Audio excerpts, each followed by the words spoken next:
All right, recording is rolling. So today is Thursday, October 13th. All right, so a few things at the top here. You guys remember, remember, I didn't see you guys yesterday. PSAT was going on in this classroom, but I had set you guys up the day before with O'Neill cylinder, colony panel, right? Yeah, okay. So we guys have those, so we guys already turned them in. So pop those in the grade tray at some point before you leave, and then I will glue those together in a class O'Neill cylinder. I think from the ceiling that was in. Okay. Dynamics quiz. So this was either the last or one of the last grades to go in quarter one. Now I know I've been giving you guys corrections opportunities. So here's how we're going to do this. If you miss a few problems, you want to do corrections, you can, but you have to staple your corrections to the original quiz. Here's specifically why you have to do that. There was some program change they made over the summer, and how it worked in the past is I could pull up all your past grades and say, oh yeah, you got a 73 on the quiz, and so here's what the corrections were meant for. But I'm looking at my gradebook now, and all that information is completely gone. And if there's a way to access it, then I just don't know what that is. So I have no idea what you guys got grade by grade individually for anything for the first quarter. I just don't have that information. It's all gone. So if you want to do corrections, say you got like 73, then you can do corrections, just staple your original quiz to it. So I can say, okay, here's what you got, here's your corrections, and then I'll put in the points. So the points will all go on quarter two. That'll like bump up your quarter two grade, but that's okay. It's all like mathematically pretty close to even. Okay. One-to-one device agreements. A lot of you guys already turned these in. So anytime in the past week, some of you guys just turned them in this morning. Awesome. The due date on these is tomorrow. So if you haven't got these done yet, these one-to-one device agreements, then definitely get those in by tomorrow. That's for the school. They're going to get you guys laptops. All right, so I do want to get to the next step, which is universal gravitation. You guys see some new posters hanging from the ceiling. For anybody watching the video at home, here's what I'm trying to get towards. All right, universal gravitation. Actually, what sort of precedes that historically, or Kepler's laws of planetary motion. I want to talk about this with you guys. Those go hand in hand, sort of the Newton's law of gravitation. And then we're going to take these ideas, combine them with the centrifugal force done, and be able to drive orbital speed. Okay, so that's kind of the next parts of the story. Before I can get to that, I do need to go back and revisit the centrifugal force lab, because I just graded you guys' labs. So I can tell you guys the most common mistakes, things to look for. Things that, oh, well, maybe I didn't quite explain something, this or that, right. All right. Also, while I got the start page up here, AP Classroom. I've had Unit 3 open for a while, and the due date's been Monday. I think between today and tomorrow, I'll be able to get just enough information where you guys are going to be able to do this over the weekend, right? So if that changes by Friday, then I'll let you know. But I'm going to leave that due date so that when you guys come in Monday, it will have been due by that morning, right? And then we can go over the answers then. Okay. Right, so I was checking out the questions last night. I okay. I think there's some rotational stuff, there's some gravitational stuff. I think between today and tomorrow, we'll be able to cover those bases. Okay. Okay. Also, tomorrow is a kind of weird day because there's a pep rally 7th period, I'm told. So there's going to be no 7th period. Now, you guys all go ahead and just keep teaching class and stuff. But yeah, just FYI, it's going to be a pep rally type day. All right. So, yeah, been hoping to moved on from this lab at this point, but I do need to go back and mention some details about this. All right, one thing is, all right, remember there's this 5-part write-up for AP, right? There's like, there's a question you're trying to answer, right? Now, there was this really big question, like this master question, what's the relationship among all these variables? Right? Now, I think maybe I went maybe too fast or something. I don't know.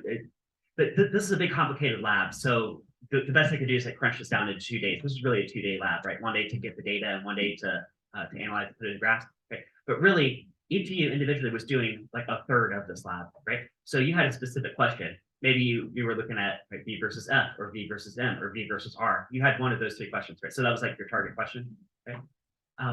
And then remember, measuring tools, your everybody should have had like a scale, a meter stick, and a stopwatch, because I think no matter which one of those you had to use those tools one way or another. Okay, now your data gathering procedure. Now this could totally be an APFRQ, like when you guys take the exam in May, you could totally open up your FRQs and see this exact diagram. And I'm going to narrow this down just for an example. And the question could be this one right here. They could say that there are like two students who are conducting this lab and they're trying to figure out blah, blah, blah. And they're trying to figure out, hey, what's the relationship between this speed and the radial size of the circle? And maybe one student thinks this and someone thinks this, and then they get a bunch of data and they're trying to analyze the data, right? Some version of that. Okay. And the key is for that particular experiment, they would be controlling the two Play-Doh canisters. So this mass would be the same, this weight would be the same, okay, for the entire experiment. Okay. So let me show you guys how that's supposed to work out. Now, I gave you guys this this rubric. Again, it's in 3 stories. So we've got 3 columns, one for each type of experiment. So the one I'm going to use just as an example is this first column, which is exactly what I said. It's look for the relationship between how fast it's spinning, what's the radial size of the circle. Right, that's up. Okay. You need those 3 measuring tools I mentioned: ruler, stopwatch, scale. If you want to say a meter stick instead of a ruler, if you want to say a triple beam balance instead of scale, you can do that. Okay. So describe the basic lab setup. That, and then just 1 or 2 sentences here. Most guys are pretty good at that. Said, okay, have PVC pipe, string, Play-Doh canisters, string it together, swing around circle. Yay. Right. So that was all right. That was all right. Right. Then okay, here's how AP is actually like doling up the points. And I think some of you guys got this and some of you guys didn't. Okay. So you have to say something like measure the measure each of the Play-Doh canisters with the scale, like some version of that. Now those were control variables here. Okay. And you want to say, like, use the ruler or the meter stick to measure the horizontal, or sorry, to measure the radius of the horizontal circle. Right? You have to say, I'm using this tool to measure this thing. Right? You have to like spell that out, or some version of that, just like I did right here. Okay. So, and then AP will say, use that measuring tool to measure that variable point, and then they give you the point. Oh, so similar idea with the stopwatch, right? Okay. I think you guys are good there. Here's what let me give you guys some counter examples. Right. Here's something. Here, I'm gonna say don't write. Let's make a don't write list. So things that you would not want to write. Okay. Don't say measure the data. Okay. Okay, so this is like way too ambiguous. You have to specify what data.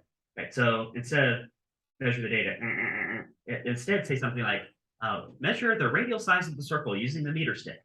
Bing! Like that'll get you the point, right? Like this is way too like what data with what measuring tools, right? So this is like way too ambiguous. So don't do that. Okay. Right.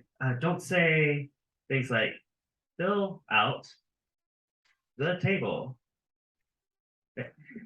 Because since you guys are AP especially, do you guys know how they're actually sort of supposed to be labs? Here's how labs are kind of supposed to go in AP. I'm supposed to throw this question at you, maybe give you this diagram if I'm pretty generous, and then I'm supposed to give you this blank paper, say, go figure everything out. Now, this lab I think is big and complicated, and I kind of know where the results going. So like, I debated. I was like, okay, I got to give guys some kind of guiding tables just to get you guys going. The data is that at least you're supposed to look at the tables and sort of figure out like, okay, if I was supposed to putting this together from scratch myself, yeah, I can see that how I would like control these two and I would like change this radius and then, or to see what's the resulting speed, right? So there is like no table, right?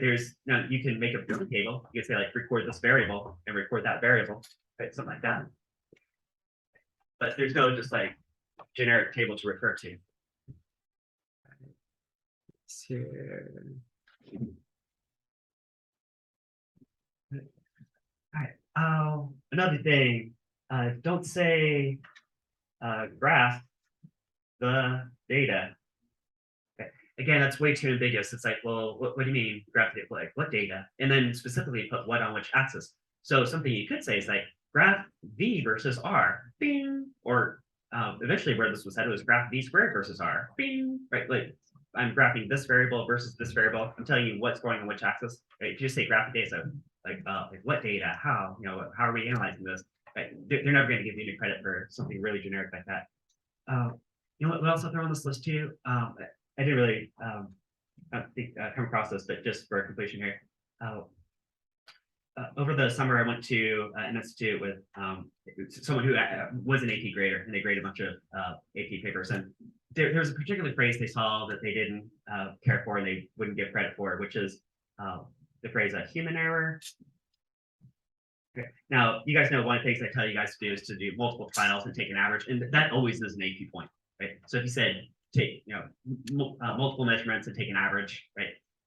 Then that's a good point. That's what you should do. But then if you have to explain why, instead of saying human error, say random error that they'll accept, right? So if there's like random error with like the stopwatch, like sometimes you're a little early, sometimes you're a little late, right? If you do multiple trials and take an average, then that error also gets divided out, right? So just kind of there. Okay. All right. So ideas going on there. All right. And let's do an example with this particular data. Okay. Right, because I was looking at you guys' graphs, and it looks like some of you guys knew what was going on with graphs, and some of you guys, I don't know, it's like, I don't know if you didn't know how to label and scale axes, and there was like, there was a number of students. Oh yeah, also, here, let's do a table. So I'm going to do, this could totally be something that AP could give you, right? They could say, what's the radius, what's the speed, and then they'll give you a blank column. Okay? And maybe they give you a bunch of numbers for radius and speed. Okay? Now, I can't just say radius and speed. I also have to have units. So let's go meters, and let's go meters per second. Right? Okay, so now we have radius in meters and speed in meters per second. Okay. Let's say the radius was like 0.3 meters, 0.6 meters, 0.9 meters. That's like almost a meter stick long, right? Just for context. Let's go a little over a meter, and then like 1.5 meters. Right? Say I'm increasing by 30 centimeters over time. Okay. And let's say the resulting speeds. Now, you guys could do 2 pi r divided by the time period, right? Now, let's say you do all that, and it comes out to like 3.3 meters per second, 4.6. Worked out these numbers last night. It's worked out pretty good. So something like that. Okay.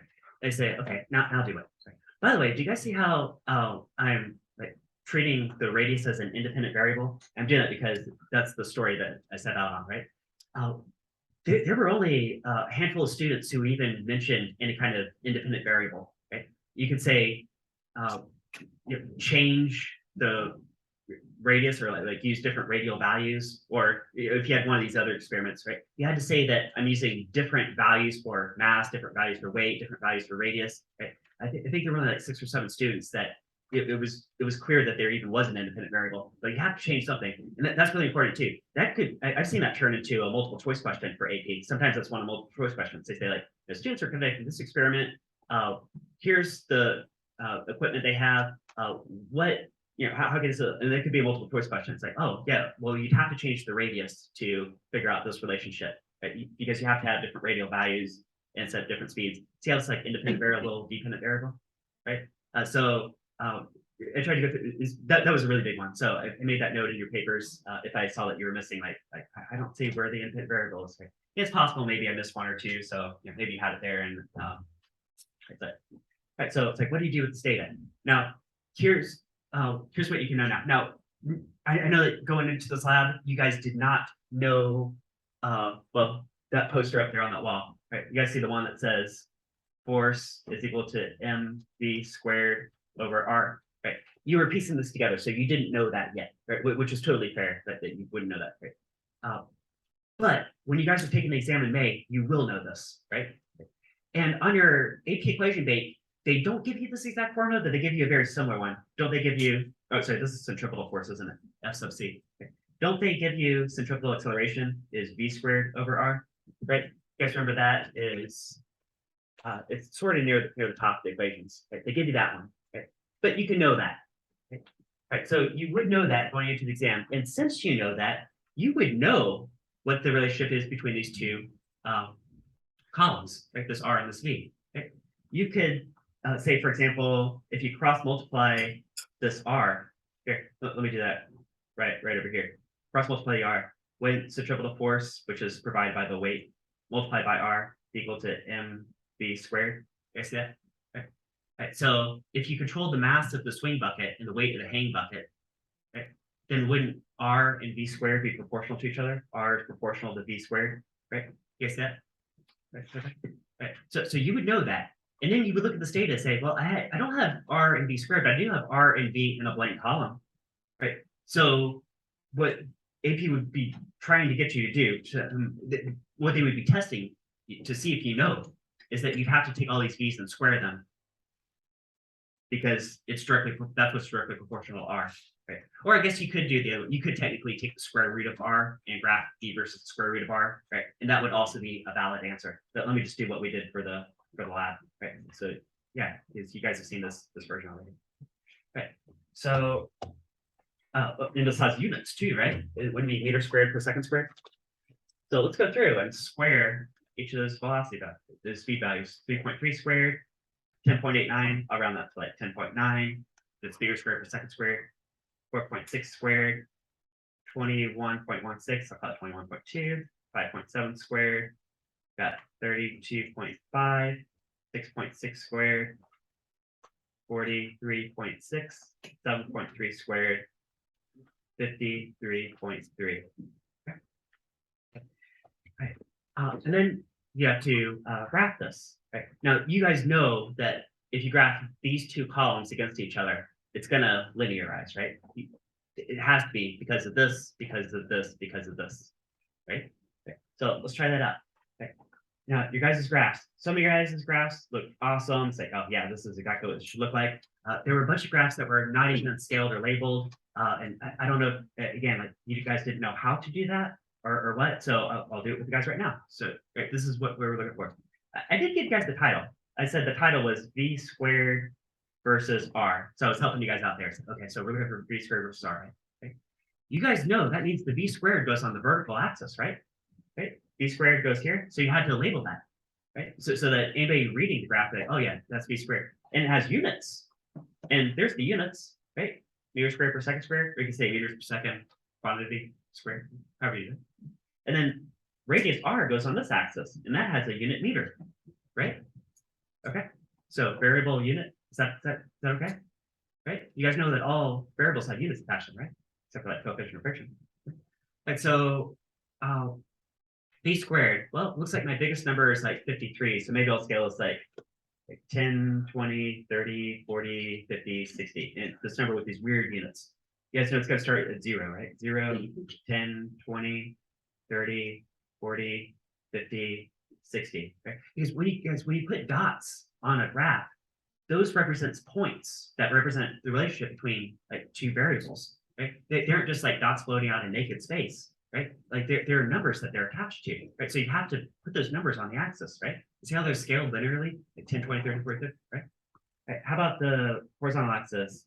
So this goes 0.3, 0.6, 0.9, 1.2, 1.5, right? So 0, 0.3, 0.6, 0.9, 1.2, 1.5, right? So let's see where, and you guys can graph coordinates, right? So this is like x, y. So 0.3, 10.9, 0.6, 21.2, 0.9, 32 point something, 1.2, 43, 1.5, 53. Okay. And see how all the points like line up in a straight line? And then you can take your straight edge, your ruler, go zip. Okay. It's like, there we go. Okay. You come up with the equation for that line. Okay. A really common question with something like this is, what is the slope of the line, or what does the slope of the line represent? Or sometimes what AP likes to do, actually a lot of times what AP likes to do is to say, there's some property you're looking for, which could be the slope of the line. Let's say, how do you graph the thing so that the slope represents what you're looking for? So what does the slope of this represent? Right? Well, isn't it like rise over run? Right? Isn't that like some change in V squared compared to some change in R? Hey, V squared over R, what is that? That's the centripetal acceleration, isn't it? Right? Or let's see, another way you could do this is if you take this R, divide it down here, divide the M down there, right? Wouldn't that also be FC divided by M? Centripetal force divided by the mass, right? Oh, but force divided by mass, that's also acceleration, isn't it? Right? So the slope of this line, right, which is one of the graphs you guys did, the slope of that line represents centripetal acceleration. Okay. Right. guys got it? All right. So I think that's all I want to mention about that. Yeah. So again, some of you guys' labs I could tell you knew what you were doing by the procedure, by your graphs. Like, okay, yeah, this student knows what's going on. Okay. But hopefully they cleared up a lot of misconceptions in case you missed any of those details. All right. Any questions about that? About that lab? All right. Next idea. Let's go to universal gravitation. All right, so this connects to the story of, I mean, there's a long historical story here, but I guess kind of the critical point is Isaac Newton is sitting in his house during their epidemic back in the day of bubonic plague. He's looking outside, he sees the apple fall from the tree. He looks up in the sky and sees the moon going around the earth and realizes, that's the same phenomenon. There's some kind of attraction phenomenon going there. He was the first person to put this all together, realize something about gravity. Right, so let's go with this. Suppose we got, say, two masses. Maybe it's like the Earth and the Moon, for example. But I'll call it capital M and lowercase m. Or some textbooks do M sub 1 and sub 2. Right. I'll do it this way, right, just to pick something. Right. And there is a gravitational attraction between these two guys. Gravitational attraction. Okay. Now, the Earth is like pulling on the moon, for example, right? Isn't that like a force this way? Okay. And is the moon pulling back on the Earth? Okay. But which force is bigger? Earth pulling on the moon or moon pulling on the Earth? Same? Equal? Yeah. Still can't trick you guys. All right. I still got it. Yeah, equal and opposite forces. That's Newton's third law of motion, isn't it? It's the same force, right? Exact same force, right? Now, do you guys think that if you increase either or both of the masses, that force will also increase? Kind of makes sense it would, right? If it's two tiny asteroids, maybe it's really tiny force, but it's a big old planet, it's going to pull you more, right? How about the distance between the two? Let's take a look at this distance. Now, you call, I'm going to call this distance lowercase r. Here's what I'll try to do. Some textbooks, you see a d for distance, lowercase d for distance. I try to use lowercase r for like either variable r or an r that, you know, like something. Usually I try to reserve capital R for like the radius of a planet. I'm not always consistent on that, so sorry if I mess up somewhere, but that's what I'm trying to do. Okay. And here's what Newton figured out. Newton figured out this force based on these two masses and this distance between them. Okay. Now, before I write down the expression, let me show you guys something a little bit different that's going to link back to this. That's maybe a little bit less abstract than something invisible like gravity, but which is literally visible, which is light. Okay. I'm stealing this example, by the way, from saw Paul Hewitt do this as an example. You guys know I uploaded Paul Hewitt's videos all in a video back on the first week materials. Okay. Suppose you have a candle. Okay. You're trying to see how bright is this candle, and you're standing some distance from the candle. Okay. We'll call this distance like well, I could say R or D or something like that. Okay. And then you back up to twice as far away. So now you're at like 2 times the distance. Okay. And then you back up again, and now you're another distance there. Okay. Now your eyeball is like 3 times the original distance away. So as you back up further and further, is the light going to get like dimmer, dimmer, dimmer? Kind of makes sense, right? Like if you're standing too close, like, that's crazy bright. If you're standing like a mile away, it's like, wait, is that a candle? I can barely tell, right? So the further away you get, the weaker the light is. But what is the relationship between like how strong the light is, like the flux, and the in the distance? Okay. Well, imagine the light's in a three-dimensional spaces, right? So it's sending out light in all directions. Okay. Let's look at a particular cone of light. Cone of light. Okay. That's like going off towards the viewer. Well, here's like the direction it's going, like the x-axis, going off that way. So looking at a cone of light going off kind of like this. Right now, really, it's in 3 dimensions. It's going off everywhere, but you guys get put an eyeball over here. This person's looking, observing. It's like, how much light? Now, do you guys see? Here's could be like how much light goes through at distance d. Okay. And then if you back up to 2D, here, how many centimeters is that on the page? That's pretty close to 3 centimeters tall. Right? How about if you back up to twice the distance? Ooh, that's pretty close to 6 centimeters tall. If you back up to 3 distance, That's pretty close to 9 centimeters tall, right? So do you think it would be like maybe like some amount of light, maybe like half the light and a third of the light? Do you guys think? I mean, at a glance, just my paper, that's what it looks like. But that's not actually the case because what I haven't drawn is like the depth dimension, right? Wouldn't that be true? Okay. Let's adjust for that. Isn't this cone of light actually like 3-dimensional? And so whatever it lands on, suppose I like hold up a piece of paper. Okay, the paper that I hold up is actually going to be like 2-dimensional, right? It's going to be like a 1x1 square, right? It's like 3 centimeters tall, but also 3 centimeters back into the page. Can you see that? Go 3x3 square. Okay. How about this one? If this one's 6 centimeters tall, could it go 6 centimeters into the page? Right? And this one's 9 centimeters tall and 9 centimeters back into the page, right? So we got a 1x1 square, a 2x2, and a 3x3. So what's the ratios of these 3 areas? It's not 1 to 2 to 3. It's here's 1x1. 1 times 1 is 1 like 1 square foot, 1 square meter. Is it 1, 4, 16? 1, 4, yeah, 1, 4, 9, 16, right? Yeah, okay, you guys got it. So 2x2 is 4 square units. Maybe I'll say unit squared, 4 square units, 9 square units, right? Could be square meter. Here, maybe this is a little bit more concrete. 1 square meter, 4 square meters, 9 square meters. Yeah, the next one would be 16 square meters, then 25. All right. And if these are each catching in total the same amount of light because they're on the same light cone, right? Wouldn't the intensity of the light that reaches the eyeball then be 1 over the distance squared, right? It'd be what compared to whatever this is catching a fourth of the light, and this is catching 1/9 of the original light, right? You guys get that? So it's 1 over the distance squared, right? Okay. Right. So now light works this way, but so do a lot of other things in physics. Like electromagnetic force, if you have like 2 electrons pushing against each other, it's the same story. And same story is true with gravitation. Right? And Isaac Newton somehow figured this out. It was related to like motions of planets around stars, and Kepler kind of coming on by this point.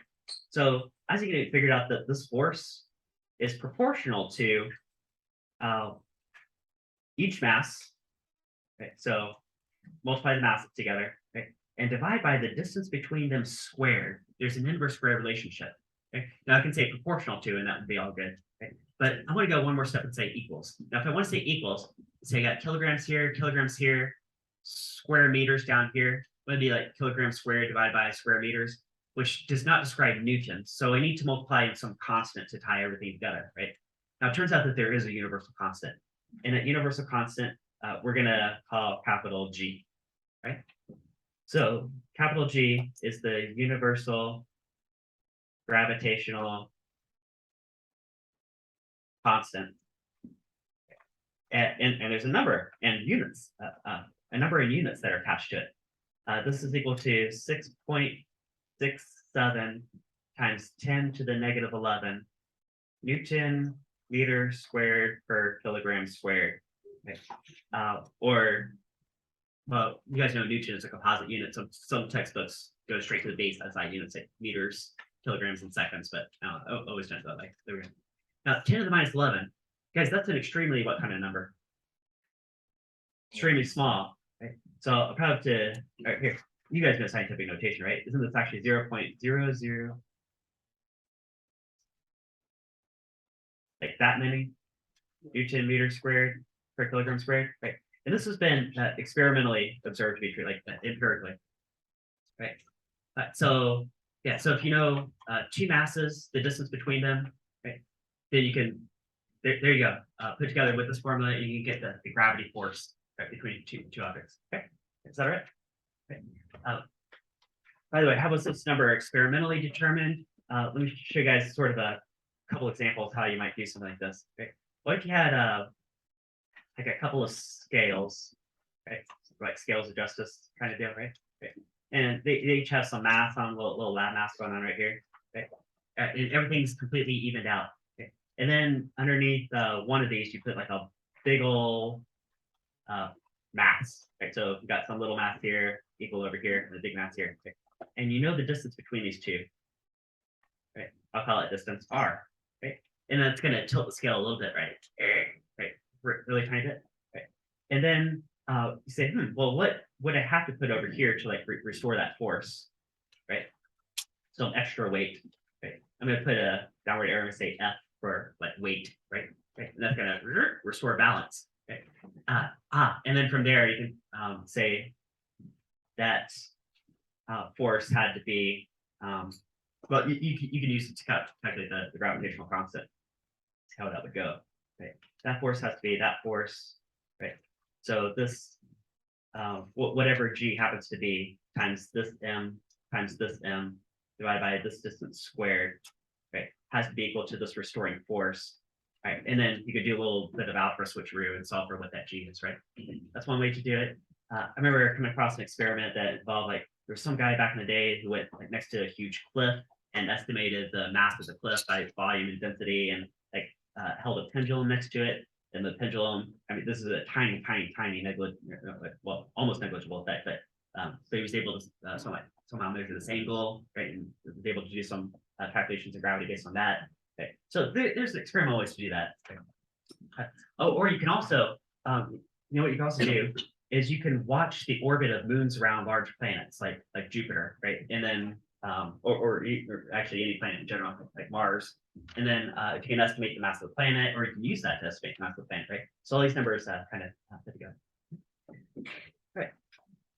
So next idea, like now that we got this, let's look at a specific type of force, which is like if you're right on the surface of a planet, right? So let's go right to the surface of a planet. Got planet, here's you, surface. Okay. Now, what's the distance between you and the Earth? Well, you might say 0 because I'm right on the surface, but from like a universal cosmic point of view, cosmological point of view, right, the distance between you and the Earth actually is the radius of the Earth. Right, here's where I'll use that capital R, right, to have like a fixed real size. Right? The Earth is not perfectly spherical, but it's pretty close, and it's close enough we can use this. Right, so this is where your weight is going to come from, because your weight is like a gravity force, right? So if you know, here, let me write this right here. Force equals, and this would be your weight, right? The mass of the planet Earth times your mass, little m, right? Divided by the square of the radial size of the Earth, and then all multiplied by the universal gravity constant. Okay, I can tell you something like that. Okay, now, if there we go, this. Okay. Okay. So just to emphasize the point, just in case you quite hadn't got it, right? You could basically treat the entire mass of the Earth as if it's a single point mass right at the center. You guys see that's what I'm doing. That's sort of the assumption that's feeding into this, right? Right. Okay. So we're gonna say that works. Right. So that works like that. Right. Now, you can imagine like you and all your classmates all have slightly different masses, right? Some of you guys might be 60 kilograms, some 65, some 55. Everybody has a different mass, so everybody has a different weight. Okay? But you know that anything you free fall, you guys have known like over and over in this class that everything free falls at the same rate, right? And what is that? That's weight divided by what? By your own mass, right? Every object near the surface of Earth, if you take its own weight, the gravity force on it, divided by its own mass, right? It all falls at the same rate. You guys know what that rate is. It's like 9.8 meters per second squared. All right, so if you divide this mass down, you can get the free fall gravity on a planet, and that's universal gravity constant times the mass of the planet divided by the radial size of the planet squared. There you go. Right? Let's try that for Earth, okay? Because I know what these values are. Okay? So we're going to say G is 6.67 times 10 to the negative 11 Newton meter squared per kilogram squared. Okay. We're going to say, here's the mass of the planet Earth. I'll do subscript E for Earth. It's 5.97 is one version I've seen, times 10 to the 24 kilograms. Okay. Here's 1 kilogram. You have 10 to the 24 kilograms. Now you're up near the mass of the Earth. Okay? And the radial size of the Earth is 6.67 No, sorry, that's the wrong number. 6.37 million meters. So 10 to the 6 meters. But by the way, I need to make a long overdue correction here. You guys remember I told you the meter stick was based on something to do with like size of the Earth, right? So here, if you go from the North Pole down to the equator, and I think way back in the day, if you dig up an old video, I think I said if you split this distance from the North Pole down to the equator into 10 billion parts, that's a meter. That's not right. It's 10 million parts. That's what it is. 10 million parts. Okay. And you can check it. It's consistent with this. The fact that the radius of the Earth is 6.37 million meters. Right. That's consistent with this distance across the surface being exactly 10 million meters. Okay. If the Earth was the perfect sphere, which is pretty close to. Right. So let's try it out. Let's feed these numbers into this expression and see if we can get. And you guys know what the answer is going to be, right? It's got to be about 9.8 meters per second squared. Okay. Let's see if that's actually true. Okay. So gravity field for Earth is got 6.67 times 10 to the negative 11. I've got 5.97 times 10 to the 24. And I've got 6.37 million. Okay. Don't forget to square this. Of course, all these numbers have units. I'll go ahead and pull the units out here. This could be Newton per kilogram or meters per second squared, right? When you consolidate all the units. Okay. Okay. So this is pretty good calculator practice. Especially my lower level classes, we're gonna, this might be like a kind of a focal point. Like this could be this right here is gonna be one of the hardest things that my conceptual physics classes do. Now for you guys, it's one of the most basic things you guys are going to do, right? Because you guys know AP more cares about like proportional relationships. Like I'll mention that here in a minute, but let's solve this first. So 6.67 times 10 to the negative 11. Put that in parentheses. Okay. 5.97. It's a good idea to pick up a calculator and try this yourself. For example, you guys see that there are two minus signs on this model calculator. There's one to make numbers negative, and there's one to subtract, and they function differently in the calculator. So if you don't know which one you're doing, you try it first time on test day, then everything could go blue. So like any little technical possible errors that you could stumble across, you can clear out right now just by making sure you can definitely do this. Right, times 10 to the power 24. Then divide by open parenthesis. Because one thing that's important about getting calculations right that a lot of students stumble over, I don't think you guys so much, you guys are AP, it's like you gotta make sure like where to put the parentheses, where to group things right, follow PEMDAS order of operations. Okay. So I gotta group things correctly, right? 3.7 times 10 to the power 6, close parentheses squared. Right. Now I know what the answer has to be. It has to be pretty close to 9.8 meters per second squared. Let's see if it is. Oh, there it is. 9.81. 9.81 meters per second squared. Right. This number has tiny fluctuations around the globe, depending on exactly where you're standing. Could be 9.81. Could be. I've seen anywhere from 9.79 to 9.82 cited. So there you go. You guys good? All right. Again, a point I had started making. Let me go back to that.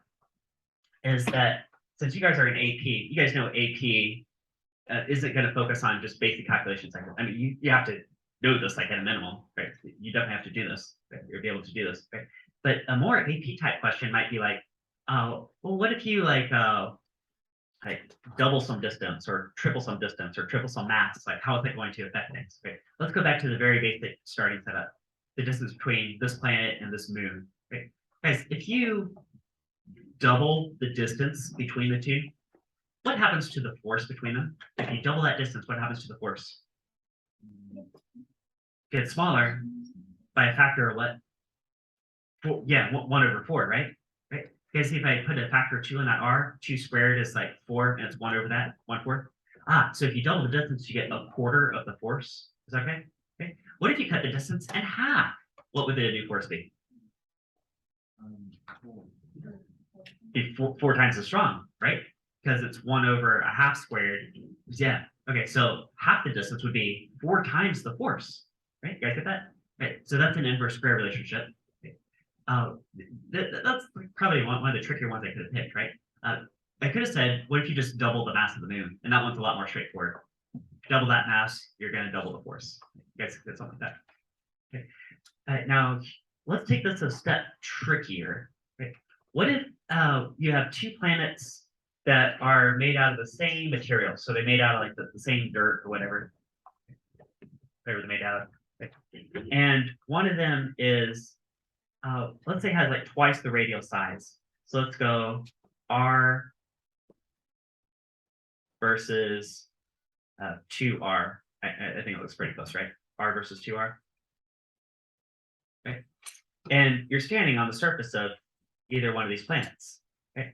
And I might ask something like, hey, what is your weight on the big one compared to the small one? Okay.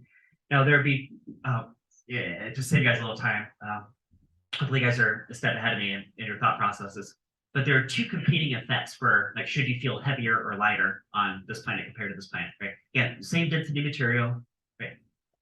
So the fact that you are further from the center, this guy is like twice as far away from the center as this guy, right? Like double the distance, right? That by itself in isolation would mean he should have a quarter of the weight, right? Because he's twice as far away, a quarter of the force, right? We just did that. We just did that right here. If you double the distance, you get a quarter of the force, right? But that's not all that's going on. At the same time, wouldn't the volume and therefore mass of the planet also be increasing, right? Now, here's where scaling comes into effect. Guys, this planet compared to this planet, how many times the mass is the big planet compared to the little planet? You have a guess? Can you not? I don't think you can tell. Hmm. I mean, I would compare it to like Neptune, where you weigh less. Yeah. Now, what I'm controlling for is the density of the material. So, Oh, like, they're made out of like the same dirt. oh, okay. Yeah. Okay, that would be a consideration. That's true, right? Okay. How about this? Like any linear question I ask, like if I asked, right, obviously to dig to the center, this guy's gonna have to dig twice as far as this guy. Okay. But what about like circumference? Suppose they make like a trip around their respective planets. Do you guys think that this guy on the big planet walks twice as far? Circumference is proportional to radius, right? Circumference equals 2 pi r. So that would also be true. This guy has to walk twice as far around the planet, right? What about surface area?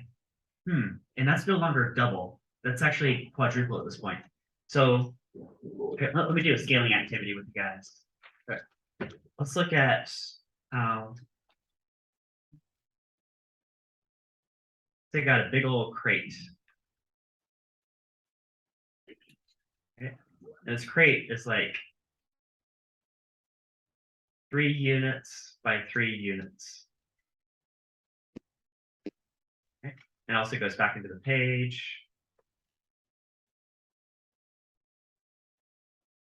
Okay. It's a big old cube. Okay. So 3 units by 3 units.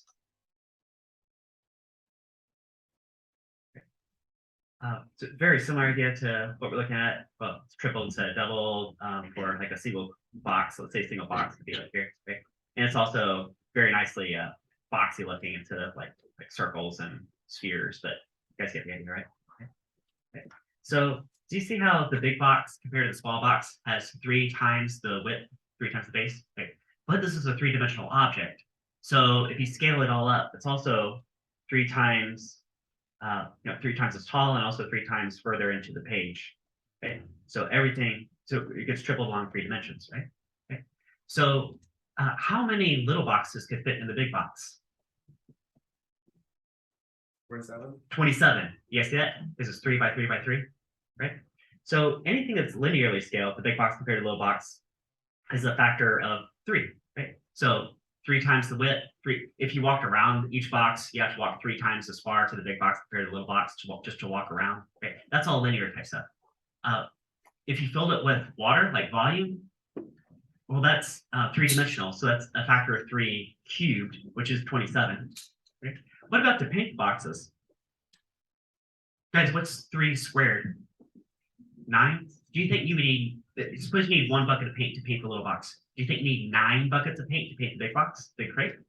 Yeah, because it has 9 times the surface area, right? So that's like a scale. I have a poster for that too. That's not hanging up on my ceiling yet, but it's like a scaling idea. Okay. So back to here. Right? Similar idea. If these plants were covered in water, I bet you need 4 times the water for the big one compared to the little one. Okay. And how many times more massive is the big one compared to the little one? 8. 8. Because it's 2 times 2 times 2. It's 2 cubed. Even though they're spheres instead of boxes, the same principle holds. Yeah. So this is, if this has a mass m, this has mass 8m. Right, you guys see that? Right. I know I asked a question about weight, but let's switch that to free fall gravity. Okay. Because here's the formula for free fall gravity. Gm on r squared, like in general, right? In fact, that's exactly what it is for the little guy, right? It's just gm over r squared, right? For that. But what about the big one? Well, so gravity of the small plane, I'll call it planet A, it's just going to be plane gm on r squared. Okay. But gravity for the big planet, call it a sub b. Or, oh, hey, b could be big. How about that? That works. Is okay. So universal gravity constant is the same. We have 8 times the mass because 8 times the volume, right? They're same density, 8 times the mass, okay? And twice the distance from the center. And don't forget that you are squaring the distance, right? Right. So 8 divided by 2 squared. Guys, what is 8 divided by 2 squared? 2. 2. So gravity on the big planet is 2 times gm on r squared, which that's that. So isn't gravity on the big planet 2 times the gravity field on the small planet? Right. So back to the original question, how much would you weigh here compared to here? What's the answer? Twice as much, right? And a more general conclusion you draw from this is that the gravity field of a planet scales up linearly with its radial size, given the same density of the material, right? So if you had a planet that was like 3 times the size, you would have 3 times the free fall gravity, and you also weigh 3 times as much, right? Yes, yeah, you have competing effects, and then here's the net effect. Okay, right. You guys good there? Okay. One last thing before you guys take off out the door. If you combine the last 2 ideas, so that centripetal force lab that you guys did with this universal gravitation, you can get orbits. So suppose you put a satellite in orbit around a planet. That is, right. If you give it a fast enough tangential speed, see, the only force acting on a planet or on a satellite is its own weight, right? There is a net force, and that gravity force is acting as the centripetal force. So if the centripetal force is provided by the gravity force, let's take a look. Isn't that mass of the satellite times its speed squared divided by, let's say it's going pretty close to the surface of the planet, right? Just for fun, but gmm on r squared. Here's the mass of the planet. Here's the radial size of the planet. Okay. Okay. If you do some algebra, check me on this, but it ends up being square root gm on r. All right, I'll see you guys Friday, but that is the orbital speed for a satellite. Okay. All right, so I'll tell you guys some more stuff on Friday, and then set you up for the weekend for AP classroom. All right, you guys have a great Thursday.